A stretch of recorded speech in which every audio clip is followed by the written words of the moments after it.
Olá pessoal, tudo bem? Olha, aquele recadinho, fica em casa. Bem, olha agora, nós vamos iniciar o nosso capítulo 11, né? A América, aspectos naturais. Quais serão os nossos objetivos dessa América e seus aspectos naturais? Reconhecer a diversidade de paisagens naturais da América e seus principais fatores. Caracterizar o continente americano quanto aos principais aspectos físicos, apontar os potenciais econômicos proporcionados pela riqueza natural do continente americano.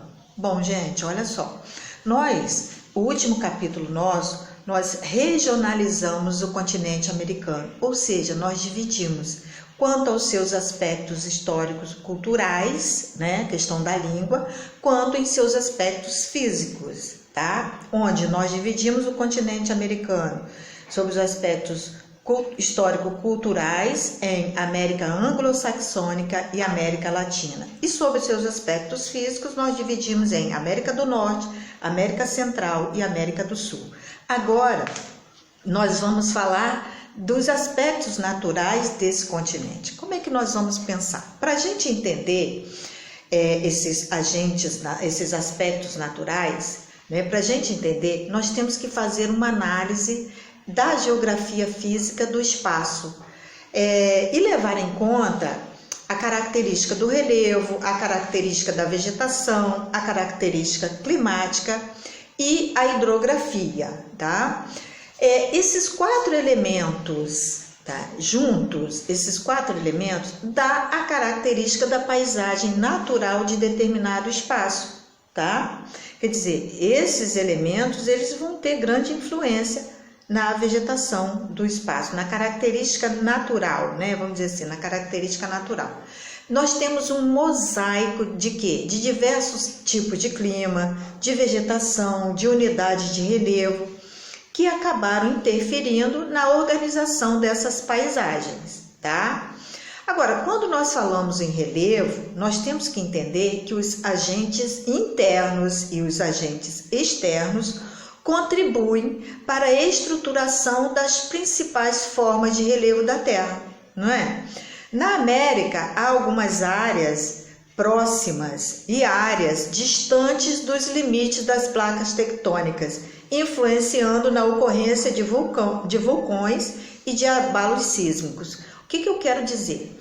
Que os agentes internos, né, e os agentes externos têm grande influência também na questão do relevo, né? E aí vai influenciar muito na ocorrência de vulcões e abalos sísmicos. Aí nós temos o relevo da América do Norte, né? Nós temos o relevo da América do Norte, nós temos o relevo da América Central e nós temos o relevo da América do Sul. Olha só, América geral, tá? Aspectos físicos, América do Norte, América Central e América do Sul. Nós vamos falar de uma maneira geral sobre essa forma de relevo do continente americano. Por exemplo, vou dar um exemplo aqui. A costa leste, tá? Vamos observar. A costa leste, ela se caracteriza por um relevo mais antigo e desgastado, né? Se ele é mais antigo, ele é desgastado. Resultando num relevo de baixas altitudes, tá? E se destacando aí, no caso, as planícies e planaltos. Bom, na parte central encontramos as extensas planícies, na parte central, tá? Na parte oeste ocorrem estreitas planícies, tá? E um relevo mais recente e de maior altitude, com a presença das cadeias de montanhas, né, devido ao encontro das placas tectônicas, né? As placas tectônicas se encontram, formam essas cadeias de montanhas na parte oeste que nós estamos falando. Mas vamos aprofundar, né? Nós já vimos que a Terra é subdividida em placas tectônicas, né? Cada uma apresentando uma forma de relevo e estrutura. Temos as cadeias de montanhas, temos as planícies, temos as depressões, tá? E a falha de San Andreas, que é resultante de um movimento entre a placa norte-americana e a placa do Pacífico. Será? Né? Então, ela tem uma falha de 1.290 quilômetros, olha só, né? De extensão. E o seu afastamento entre as placas pode causar grandes terremotos, ok? Então, nós vamos falar dos rios, dos lagos, das geleiras, da água do subsolo e também da atmosfera. Ou seja, nós vamos comentar sobre a hidrografia, tá? Então vamos falar um pouquinho dessa hidrografia. Hidrografia na América anglo-saxônica. Quando eu falo de América anglo-saxônica, é quando eu divido o continente americano sob o aspecto histórico-cultural, não é isso? Que nós já vimos isso. Ele é dividido em América anglo-saxônica, que faz parte o Canadá e os Estados Unidos, e ele é dividido em América Latina, do México para baixo. Então, olha só, na América anglo-saxônica, ela é influenciada por algumas correntes marítimas, 3 especificamente, tá? A corrente do Labrador, Califórnia e Golfo. Então, nós vamos ver como as correntes marítimas influenciam na América anglo-saxônica. A corrente do Golfo, por exemplo, por ser uma corrente quente, aumenta a temperatura e a umidade no sudeste dos Estados Unidos, favorecendo o turismo.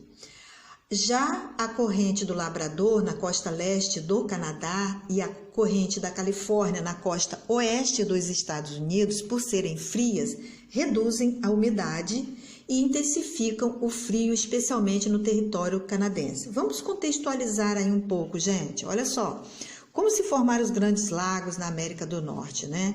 Os grandes lagos, eles formam a maior área conectada de água potável na superfície da Terra.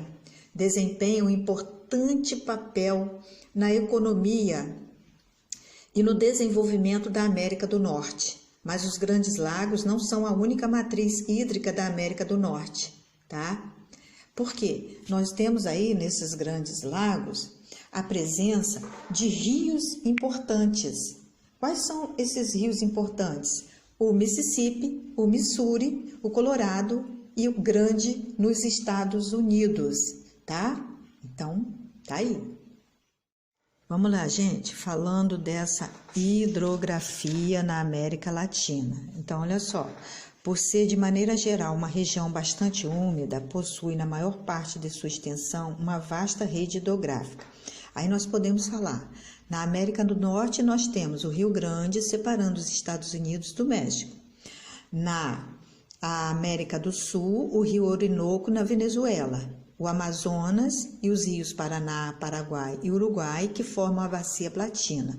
E no México é o Bravo, tá? Agora vamos falar um pouquinho aí de paisagens climatobotânicas. É devido a um certo clima que apresenta uma determinada vegetação predominante, ou seja, a cada região existe uma vegetação predominante que se acostuma com o clima local. O que acontece? A localização geográfica da América junto às formas de relevo e correntes marítimas possibilita a existência de uma grande variedade de climas e isso reflete na formação de diferentes tipos de vegetação, tá? Aí nós temos também, que nós vamos falar agora, as paisagens na América anglo-saxônica, tá? Que também tem uma diversidade por causa do clima, né? Por causa da questão de temperaturas que tem grande influência na vegetação desses locais que nós estamos falando, da América, tá? Então vamos lá, gente, falar de paisagens climatobotânicas, né? É devido a um certo clima que apresenta uma determinada vegetação predominante, ou seja, a cada região existe uma vegetação predominante que se acostuma com o clima e o local. O que acontece, né? A localização geográfica da América, junto às formas de relevo e correntes marítimas, possibilita a existência de uma grande variedade de climas e isso reflete na formação de diferentes tipos de vegetação, tá? Aí nós temos aí, por exemplo, as paisagens da América anglo-saxônica, né? Vamos falar aí um pouquinho dessas paisagens da América anglo-saxônica. Por exemplo, nos Estados Unidos nós temos uma vegetação temperada, tá? E isso devido à questão do extenso domínio econômico do país e boa parte da vegetação é limitada em parques e reservas. No Canadá, nós temos uma vegetação predominante no território que é a floresta boreal ou taiga, tá? E no norte é muito presente a tundra, uma vegetação típica das zonas subpolares. Agora vamos falar da paisagem na América Latina. Na América Latina nós temos alguns domínios climáticos, tá? Nós vamos falar aí. Domínio climático equatorial apresenta temperaturas elevadas e altos índices de pluviosidade durante o ano todo. Domínio tropical caracteriza-se por estações secas e úmidas com temperaturas elevadas. O domínio climático de altas montanhas ocorre nas regiões mais elevadas da Cordilheira dos Andes, apresentando geralmente temperaturas muito baixas e de neves eternas. O domínio climático desértico e semiárido possui baixos índices de umidade, que ocasionam baixos índices de pluviosidade e grandes amplitudes térmicas diárias. O domínio climático subtropical e temperado apresenta temperaturas médias durante o ano todo. O domínio climático mediterrâneo caracteriza-se pela presença de verões quentes e invernos secos. E o domínio polar e frio, caracterizam-se pelas baixas temperaturas ao longo do ano.